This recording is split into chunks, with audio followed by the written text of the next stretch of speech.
Sziasztok! Ez a videó az Hogyan modellezünk álményzet sorozat harmadik része, amiben villámgyorsan fogunk belmagasságokat feliratozni. A próba felületünk ezúttal, meg is nézzük,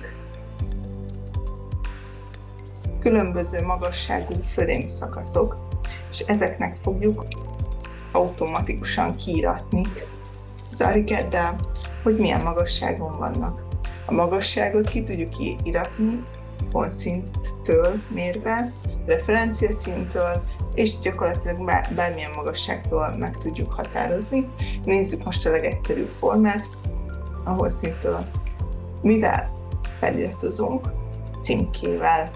Címkén először be kell állítanunk a kívánt formát, tehát, hogy mit szeretnénk a címkében, és milyen formátumot szeretnénk, majd utána automatikusan ezt a címkét legenerálhatjuk az összes frame szakaszra.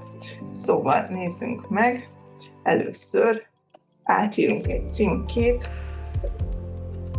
belemegyünk, és azt szeretnénk, hogy ez a belmagasságunk legyen, és itt gyakorlatilag paramétert ki tudjuk választani, hogy magasság.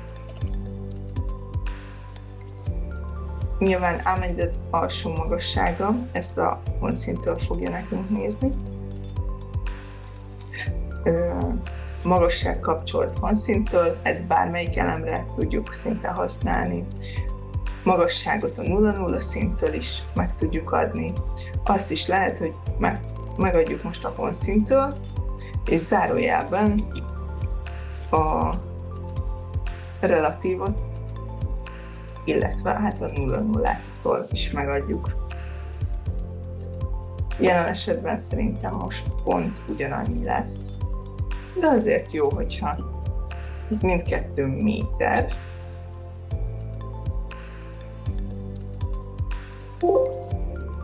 És ezt szeretnénk kiíratni.